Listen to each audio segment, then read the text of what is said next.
अभी फिलिस्तीन का मामला चल रहा है, 3000 से ज्यादा बच्चे मर गए, मार दिए गए मुसलमानों के बच्चे। कोई मसला नहीं, आतंकवादी मारे गए, आतंकवादियों के बच्चे मारे गए। यही तो कह रहे हैं सब लोग, हमारे बच्चे मरे तो आतंकवादियों के बच्चे मरे हैं। यहूदियों के कोई घर में मर जाए तो आतंकवादियों ने मार दिया। तुम्हें हमसे मसला नहीं है, तुम्हें इस्लाम से मसला है, मगर तुम्हारी औकात कोई नहीं कि तुम इस्लाम का कुछ बाल बीबी का कर सको।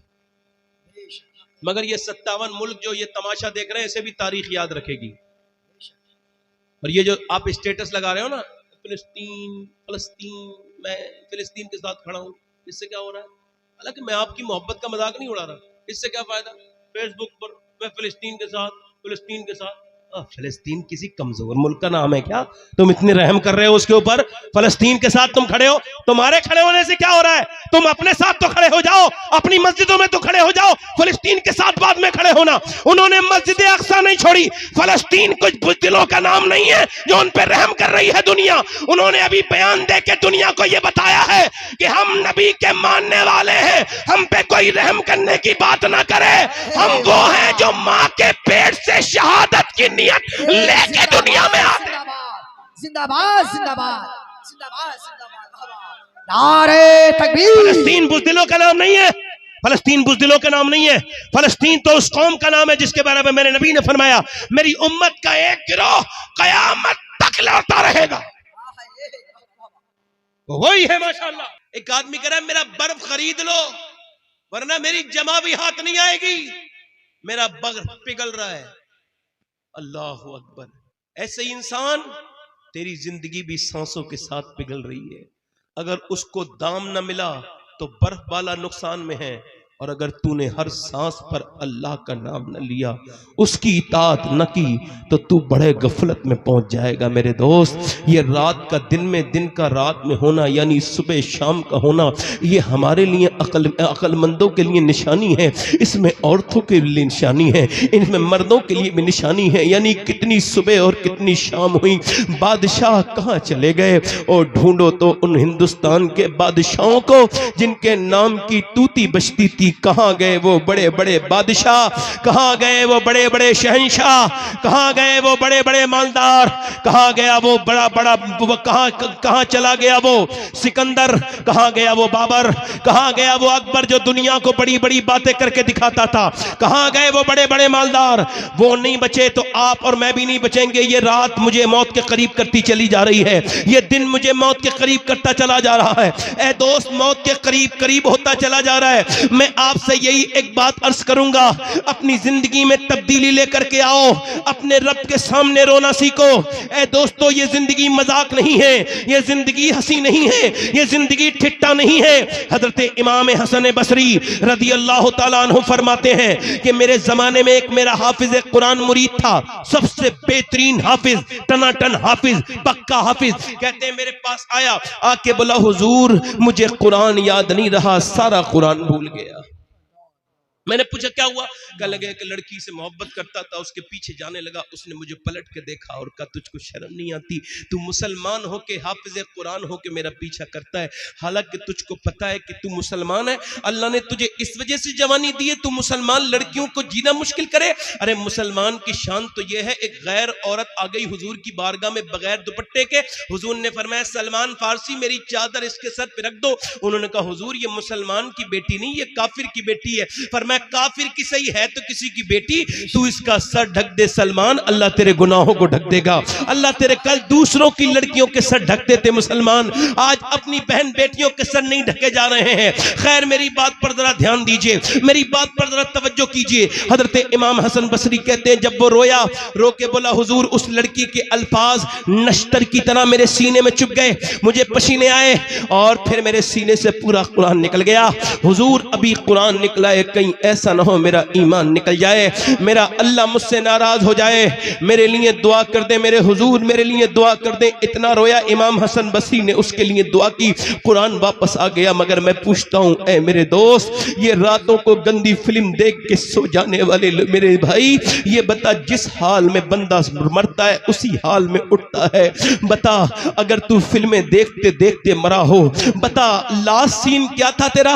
अचानक तूने मोबाइल खोला, गंदी तस्वीर तूने आ गई तेरे मोबाइल के सामने, मगर तूने हटा दी। बता तूने अपने दोस्त से डर के हटा दी, अपनी माँ और बहन के डर के हटा दी, मगर ये जो तूने पॉर्न देखी, गंदी तस्वीरें देखी, तेरे रब ने तुझको देख लिया ये बेहयाई करते हुए।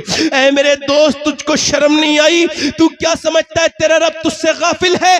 बता अगर आज ही मौत आ जाए और कब्र में तू जाए तो क्या इन आंखों से हुजूर को देख लेगा जिन आंखों से गंदी तस्वीरें देखता है? इन आंखों से तेरी हिम्मत होगी? क्यों नहीं धोता इन आंखों को?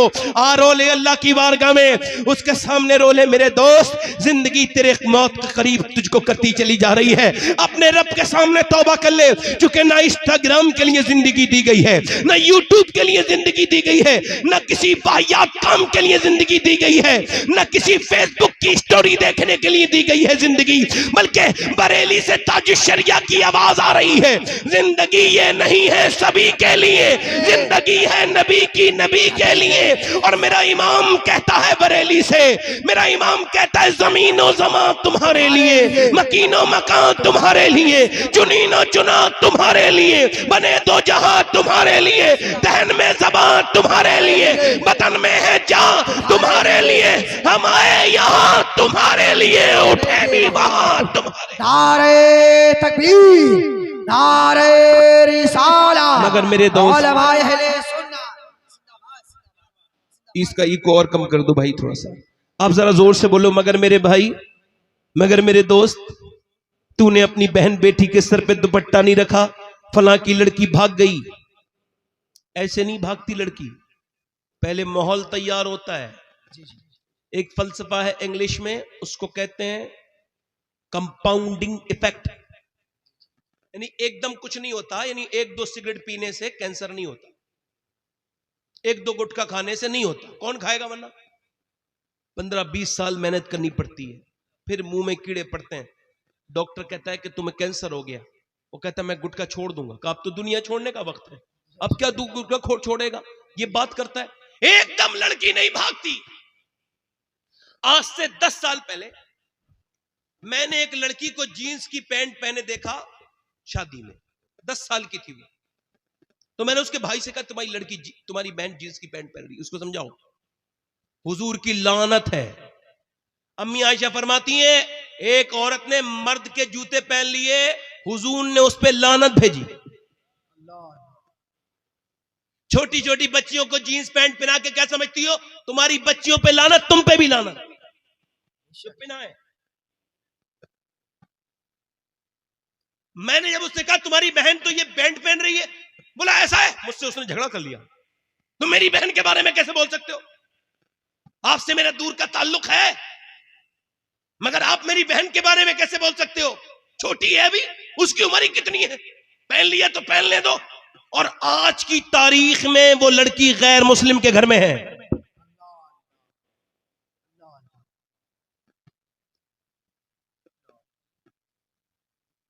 समझे मेरी बात को? नहीं, खुदा की कसम ताकत नहीं बनी दुनिया में कोई। अगर इस्लाम अंदर चला जाए तो निकल जाए। इस्लाम इस लड़की के अंदर गया ही नहीं। इसका बाप रिवायती मुसलमान, इसकी माँ रिवायती मुसलमान, इसका बाप बेशरम, इसकी माँ बेगैरत, इसके भाई दयूस। घर में बड़ा सा टीवी लगा हुआ है, उसके अंदर लिप लॉक हो रहा है, उसके अंदर गंदगी हो रही है, उसके अंदर फिल्में देखी जा रही हैं। बेटी बैठी वहीं देख रही है, जरा सी जबान हुई है, माँ को देखती है। जब हीरो हीरोइन आपस में मिलते हैं अम्मी बड़ी खुश हो जाती है, जब नहीं मिलते हैं, जब हीरो हीरोइन भागते हैं तो अम्मी खुश हो जाती है, जब नहीं मिलते हैं तो अम्मी बड़ी इमोशनल होकर रोने लगती है, आंसू बहाती है बैठ के।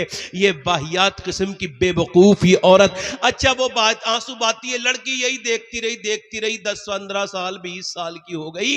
और जब उसने देखा कि अम्मी जब खुशी होती है भागने से हीरो हीरोइन के, तो मेरे मांगने से भी खुशी होगी, तो लड़की भागी। अब अम्मी ने कहा रे मेरी लड़की ने मेरी नाक कटा दी, मैं कहीं की नहीं रही। अरे बेहुदा, पहले अपने बारे में तो सोच, पहले तो आग तूने ही लगाई थी, अपने किए का कोई इलाज नहीं बेगैरत।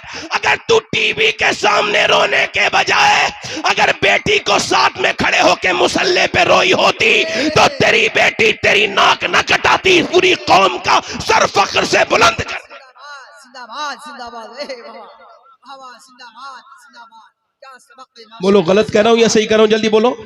बेशक गलत कह रहा हूं या सही कह रहा हूं, जल्दी बोलो। गलत कह रहा हूं या सही कह रहा हूं। डॉक्टर इकबाल कहता है ये बात करते हैं फलां की लड़की चली गई है, मैं कहता हूं मुसलमान थी नहीं, होती तो ना जाती। इकबाल कहता है जब यूरोप में कोई भी मुसलमान नहीं था तब एक औरत जिसका नाम ताहिरा था, उसको किसी ने नबी की बेटी की बात बता दी। कहता नाम फातिमा का सुना, पढ़ने लगी, दिल में मोहब्बत बैठ गई, और वो लड़की जो जिसका इंग्लिश नाम था उसने बदल के अपना नाम ताहिरा रख लिया और मुसलमान हो गई। मैं तो पूरी दुनिया की गैर मुस्लिम औरतों को भी दावत देता हूं, हुजूर की बेटी की जिंदगी समझो, पढ़ो, लाओ कोई ऐसी। अब तवज्जो करो, उसने पढ़ ली, अच्छा उसने अकेली मुसलमान नहीं हुई, फिर उसने एक औरत मुसलमान की, दूसरी की, तीसरी की, चौथी की, पांचवी, 700 औरतें अंदर अंदर इस्लाम कबूल करके मुसलमान हो गई। इकबाल कहता है उनको पता चला, अंग्रेजों ने उसको पकड़ के नीचे कुएं में लटकाया, बोले देख अंदर सांप बिच्छू है, तुझे डाल देंगे, बोल इस्लाम छोड़ती है कि नहीं। उसने कहा एक रात की मोहलत चाहती हूं, बस एक रात की मोहलत। उसे अंग्रेजों ने एक रात की मोहलत दे दी, फिर एक रात के बाद पकड़ के लाए, बोले बोल सुबह को क्या ख्याल है तेरा। कहने लगी डाल दो इस कुएं के अंदर, ख्याल क्या है, मैं मरने के लिए तैयार हूं, मैं शहीद होने के लिए तैयार हूं। कहा तूने रात क्यों मांगी थी, कि रात तो इबादत के लिए मांगी थी, कोई मैंने तीसरे थोड़ी मांगी थी, आखिरी रात इबादत तो कर लूं, और मैंने ये दुआ मांगी है अल्लाह कमजोर हूं, कहीं ऐसा ना हो सांप बिच्छू काटे तो मेरी चीखें निकले तो ये कहे कि फातिमा की मानने वाली जान भी दे रही है तो चीख चिल्ला रही है औरत जात हूं। ए अल्लाह मुझे हिम्मत देना, डालो मुझे अंदर। वो लोग बोले ऐसा कर, हम तुझे अंदर नहीं डालते, तू हमको कलमा पढ़ा और मुसलमान कर। जब इस ताहिरा की हिम्मत और जज्बे का ये आलम है तो करबला की ज़ैनब की हिम्मत का आलम क्या होगा। जिंदाबाद जिंदाबाद जिंदाबाद जिंदाबाद जिंदाबाद जिंदाबाद जिंदाबाद।